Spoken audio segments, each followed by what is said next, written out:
और मेरे भक्तों, आप लोग कैसे हैं? आई होप आप सबकी होली बहुत अच्छी मनी होगी, सबने बहुत अच्छे से होली मनाई होगी। पर होली में बाबा को नहीं भूले होंगे, होली की मस्ती में बाबा को भी याद रखा होगा।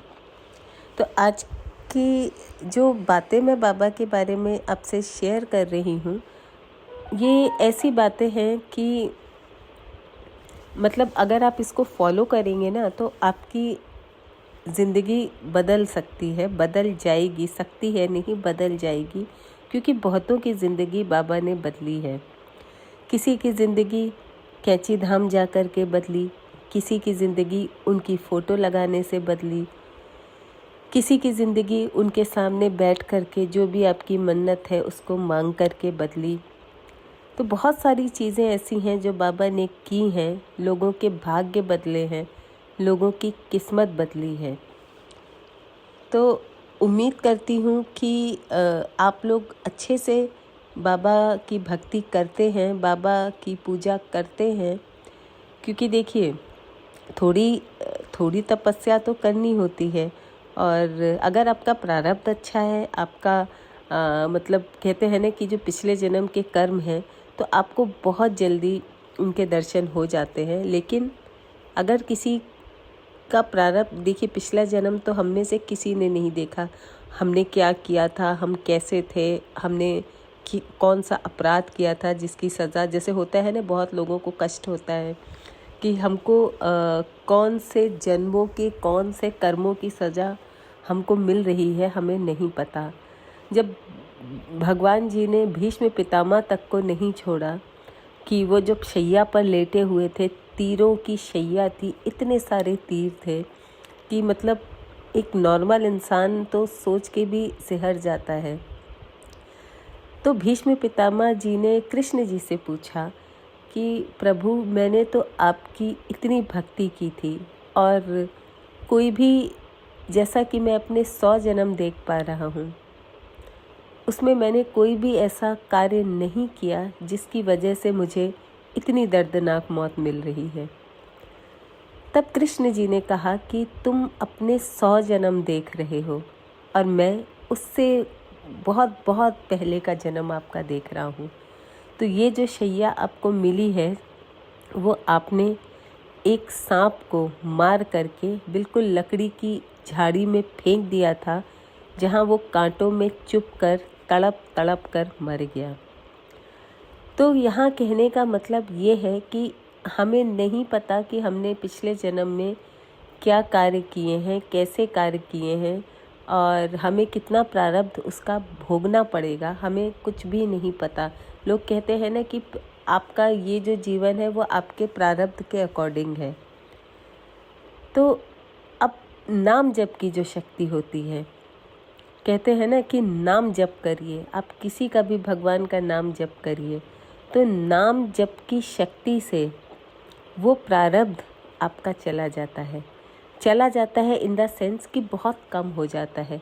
अब जैसे मान लीजिए आपका कोई बहुत बहुत भयंकर एक्सीडेंट होता है या होना होता है, आपके प्रारब्ध में लिखा है कि आपका एक्सीडेंट होगा या आपको ज़बरदस्त चोटें आएंगी या आपको किसी भी व्यापार में बहुत बड़ी हानि होगी, कुछ भी होगा, ऐसा आपके प्रारब्ध के अकॉर्डिंग कुछ भी हो सकता है।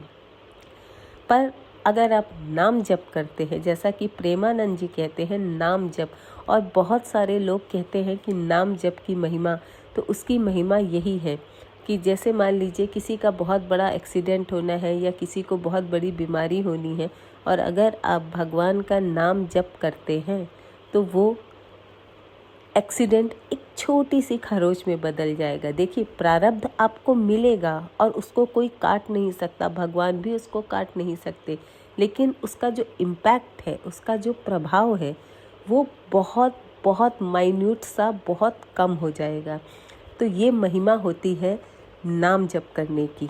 तो इसीलिए मेरे दोस्तों, किसी भी भगवान का, चाहे राम राम राम, चाहे राधे राधे राधे, चाहे सीता राम हनुमान सीता, आप कंटिन्यूसली, आप कहीं भी बैठे हों, किचन में काम कर रही हों महिलाएं, मेल्स ऑफिस में वर्क कर रहे हो या महिलाएं कर रही हो, तो मन में नाम जप कंटिन्यूस चलना चाहिए। तो उसका जो इम्पैक्ट है, उसका जो प्रभाव है प्रारब्ध का आपके, वो बहुत कम हो जाता है। कहते हैं ना कि समय से पहले और भाग्य से ज़्यादा किसी को कुछ नहीं मिलता, पर अगर आप भक्ति रखते हैं, नाम जप करते हैं तो बहुत कुछ मिलता है। और जिन्होंने बाबा का हाथ पकड़ा उन्होंने कभी नहीं छोड़ा। अगर आपको कहते हैं ना कि बाबा को अगर पकड़ लिया है ना तो कस के पकड़े रहो। हो सकता है थोड़ा डिले हो जाए, आपकी विश पूरी होने में थोड़ा डिले हो जाए, लेकिन वो होगी ज़रूर, क्योंकि ये मैंने खुद देखा है और कईयों के साथ देखा है, इसलिए मैं आपको इंसिस्ट कर रही हूँ। चाहे डिले हो जाए लेकिन वो चीज़ होगी ज़रूर। और अगर आप लोग कैंची धाम जाते हैं तब तो आपको मतलब उसका फल आपको ज़रूर मिलता है। और अगर आपको बाबा की सच्ची एनर्जी, रियल एनर्जी देखनी है तो कैंची धाम से 5 किलोमीटर दूर एक मंदिर है, वहाँ पर जाइए। नैनीताल के हाईवे पर वो मंदिर है। कहते हैं ये बाबा ने खुद बनवाया था, मतलब इस मंदिर को। तो वहाँ जो है बाबा सबसे ज़्यादा वहीं रहते थे, वहीं बैठते थे। तो वहाँ जाएंगे तो आपको उनकी रियल जो एनर्जी है वो महसूस होगी, वो फील होगी। तो अगर आपको टाइम मिले तो वहाँ ज़रूर जाइए और बाबा की ब्लेसिंग्स ले करके आइए, बाबा की एनर्जी को फील करके आइए। आप देखिएगा आपकी ज़िंदगी में बहुत कुछ बदलेगा, मतलब ज़िंदगी में बहुत बदलाव आएंगे, आपकी ज़िंदगी से नेगेटिविटी जाएगी और आपको एक आत्मबल मिलेगा, एक आत्म की शक्ति मिलेगी। क्योंकि अगर आप अंदर से स्ट्रांग है ना और आपको पता है कि मेरे साथ बाबा की पावर है, आप बहुत कुछ कर सकते हैं। तो एक बार जा कर के देखिए, क्योंकि ये सब सिद्ध जगह हैं। यहाँ की जो एनर्जी लेवल है ना वो बहुत ही अलग होता है, वो फील होता है। जाएंगे आप ना तो आप फील करेंगे। जो भी बाबा से जुड़े हुए हैं उनको तो डेफिनेटली वहाँ की एनर्जी एक ही बार जाने पर फील हो जाएगी। मेरे भक्तों, ठोकर खाकर ही भक्ति का भाव आता है। जब तक ठोकर नहीं खाओगे ना तब तक भक्ति नहीं आएगी। तो शायद ये भगवान का तरीका होता है। जिनको ठोकर लगती है ना, जो भगवान से विमुख हैं, जो भगवान को नहीं मान रहे हैं, उनको ठोकर जब लगती है ना तब उनके अंदर भक्ति का भाव जागृत होता है। ऐसे इतनी आसानी से भक्ति किसी को नहीं आती। अगर कोई इंसान बहुत हैप्पी है, बहुत सुख में है, तो उसमें भक्ति होगी, मैं ये नहीं कह रही, पर उसका जो एक अंदर से जो आवाज़ आती है ना भक्ति की, वो सारा टाइम भगवान के बारे में नहीं सोचेगा। पर जो इंसान ठोकर खाएगा वो भगवान के बारे में सीरियसली सोचेगा। और अगर आप भगवान के सामने प्यार से रो दिए ना अपनी समस्या को लेकर के, तो एक झटके में चीज़ें सॉल्व होंगी। आई होप ये मेरा वीडियो आपको पसंद आया होगा। अगर आया हो तो जय नीम करोली बाबा, जय श्री राम ज़रूर लिखिए, क्योंकि राम का नाम ही सत्य है और सब मिथ्या है, सब कुछ।